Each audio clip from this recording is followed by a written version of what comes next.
Thank you very much, Mr. Chairman, ladies and gentlemen.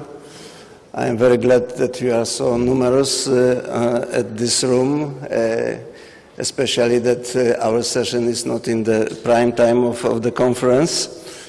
And another reason is that also some people claim that metadata, which we are talking about, are not a sexy topic. And I don't think that I will prove it, but I think I will present you our experiences, which also give us some reflections how difficult topic it is, metadata, and how they must be carefully prepared. Okay, so this is...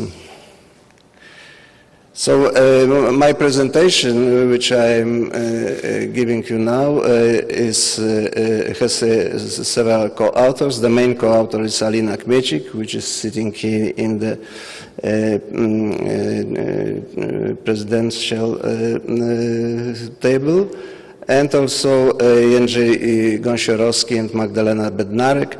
So we all together represent two institutions, Intergraph Polska and Institute of Geodesy and Cartography in Warsaw, also Poland. Okay, where is the...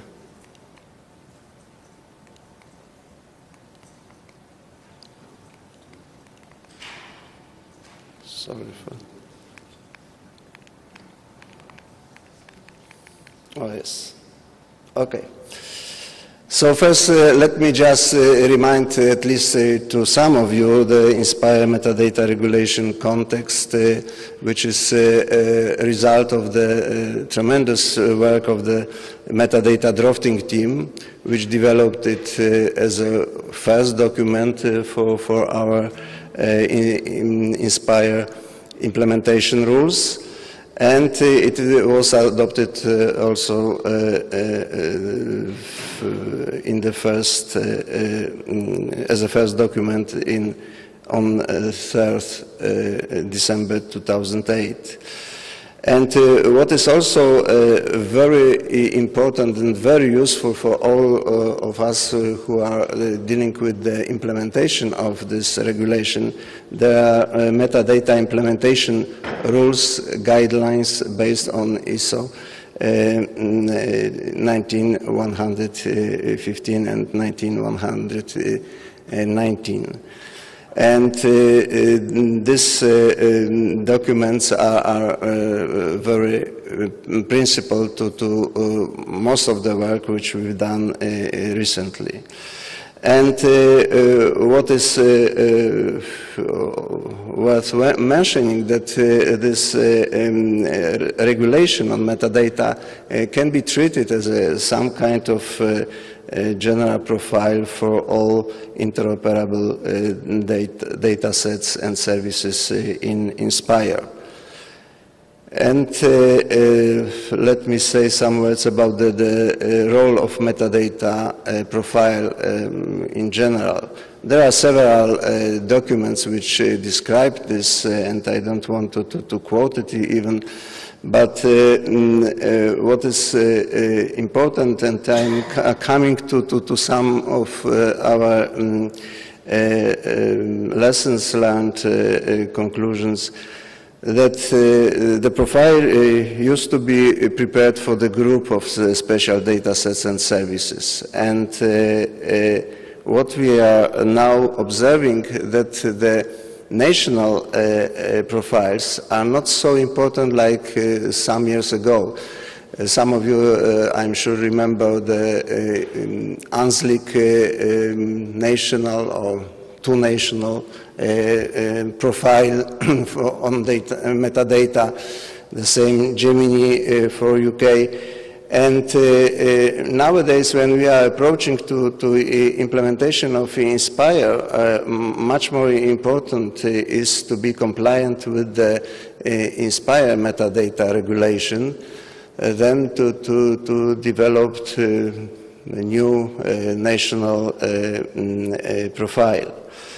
And what is also very important is the dataset-level metadata extensions, which took place during the process of data specification elaboration by data specification drafting team. And as most of you, I'm sure, know, there's a separate chapter dealing with the metadata, which are specific for this particular theme. And profiles for a particular theme are oriented on data sets which are described as a source data sets for this particular theme. And still we have in mind the question, do we need still so many profiles, national, sectoral, and data set, or we should have some general, like regulation, and then use the dataset level oriented subsets of or even not subset, it is some kind of extended set of elements. And what we should also mention about the dataset level extensions, that in all this data specification, the big role play the quality information. Quality information which is not easy to address and not easy to implement. And of course it is very important, and even during today's session in the morning we heard that this topic should be discussed separately, perhaps also during this conference. However, we had also during our yesterday's workshops 2 sessions just devoted to the topic of data quality. And as I mentioned, this is a very complex domain, and it's not easy for those who must implement them, but also for users which will use it and will pose the questions, pose some queries to the system based on the data quality. And what is also worth mentioning, that in most of the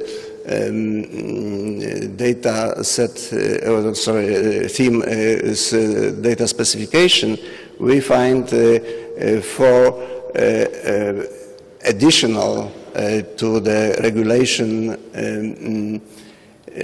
elements like coordinate reference system element of metadata, then temporal resolution encoding and character encoding. So these 4 are mostly repeated in all these existing data specifications. Well, so we also have some, when we are dealing with the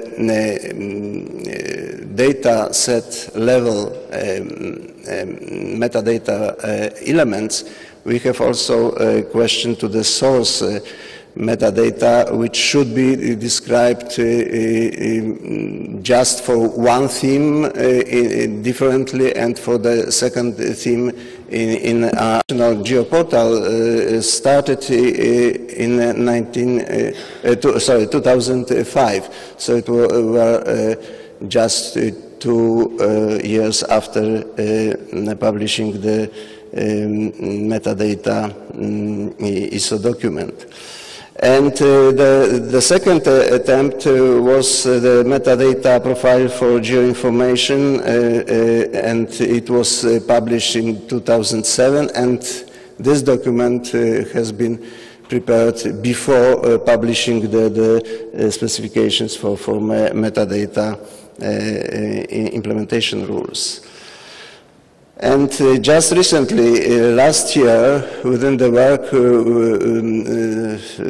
coordinated by the head office of geodesy and cartography in Poland, we developed a profile for the data sets which are maintained by the head office of geodesy and cartography, and which are mostly data sets which are reference to other. And this data theme extension of this geodetic and cartographic datasets metadata profile is now preparing for some specific datasets of this resource.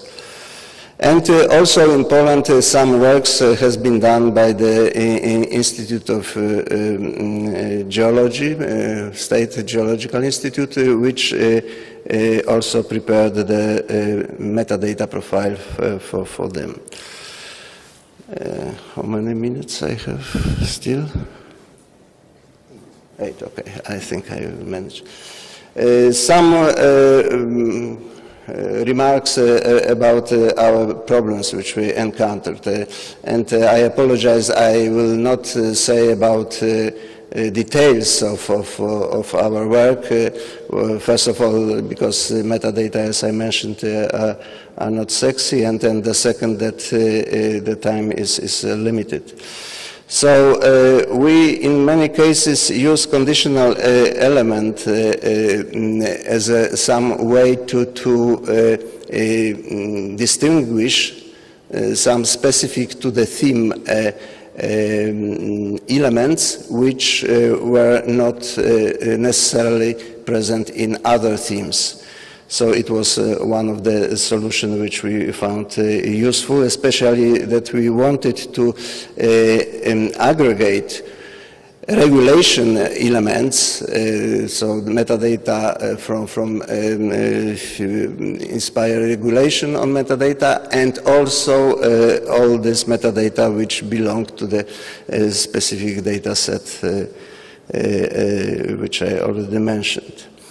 And we also took into account some requirements which are coming from our geodetic and cartographic sector community, and what I already mentioned, the data quality information which is required in many cases is not so easy in practical implementation, and the practice of assessment of this information still requires some development.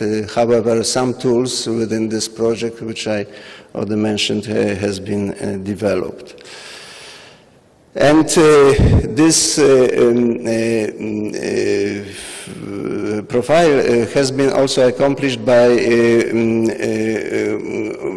guidelines for users, and actually 2 documents has been developed on the basis of the profile. One is the guidelines for INSPIRE data sets, so those sets will be transformed offline, or which will be integrated just for presentation in the European infrastructure network. And the second, guidelines for national geodetic and cartographic resource data sets, which are more or less source data for INSPIRE. And these guidelines were mainly for specialists who create this data sets, but they were also useful for the development of the editor, which I would like to also present in brief. And here you have also some information about the Annex I and Annex II data themes, and here the data sets which were addressed within this guidelines. So each data set has been described as an example how to deal with filling the metadata. And I am coming to the last part of my presentation, and I would like to say some words about the metadata editor, which is, as you can see here, tailor-made solution which has been dedicated to this particular activity, which has been already presented in the previous session by Alina for harmonization of our data sets and also for preparing the bulk amount of metadata. So at the beginning there were some kind of assumptions made that we can deal with the unexpected potential changes in INSPIRE data specification also to metadata, and there are some also examples that it happened already. And then also that we can deal with the potential extensions to national metadata profile, which will be probably also subject of some updating and revision. And what kind of the decision has been taken then? That we should prepare the fully configurable, adaptable metadata editor, which will be very flexible for future use, and that it can be adjusted to any profile, local regulations and user expected skills.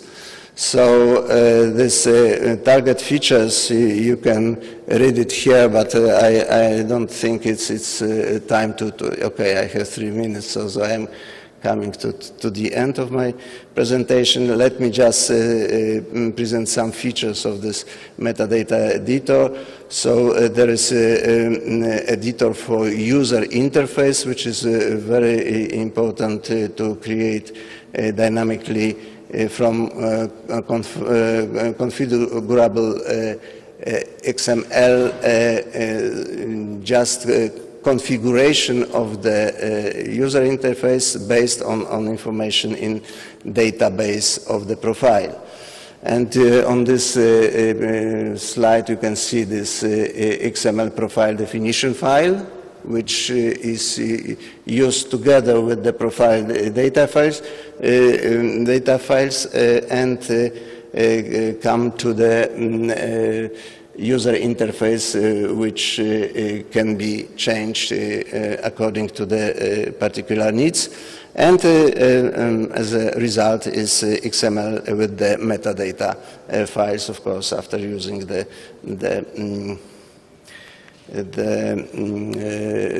editor.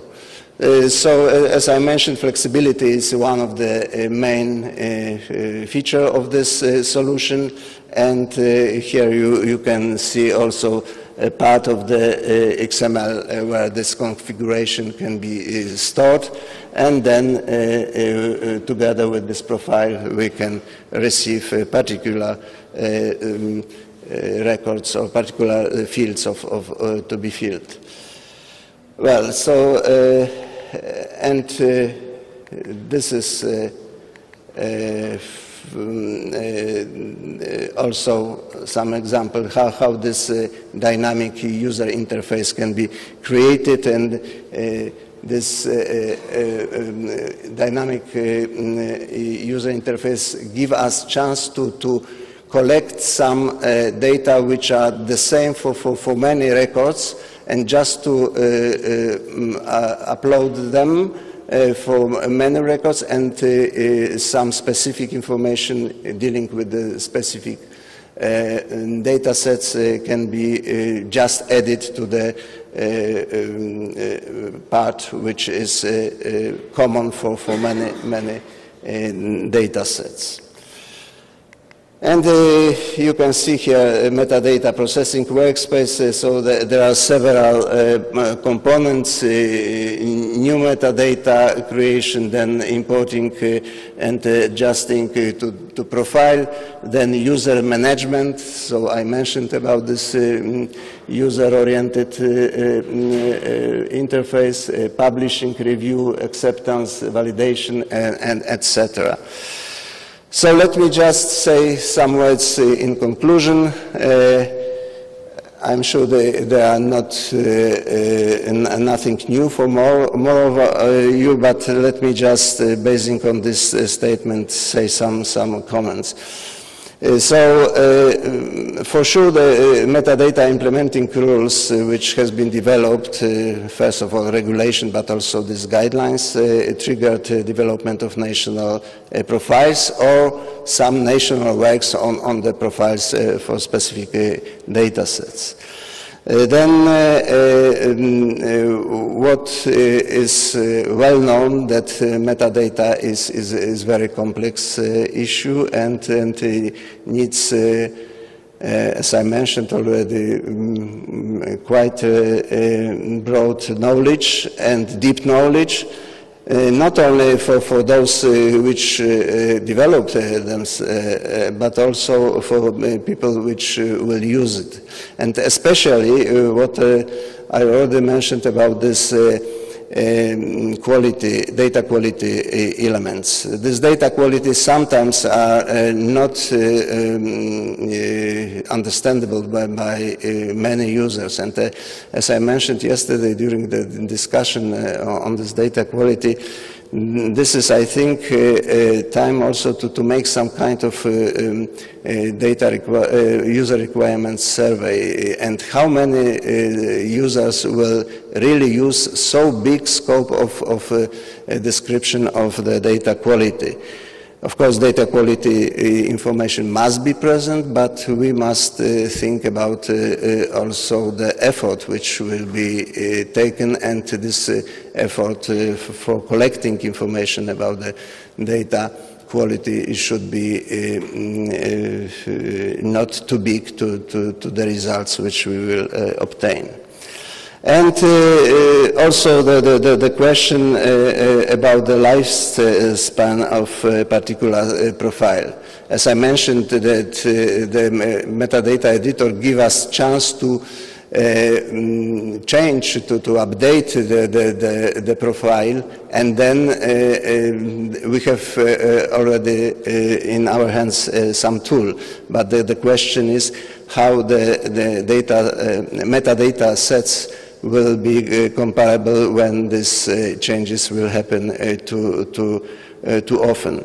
And just concluding, I think we should join the statement which was given to us today by Paul Smits, that it's time to have some kind of revision of this big work of the metadata drafting team, and to see how they are still valid, and perhaps there are some possible improvements to be done. Thank you very much.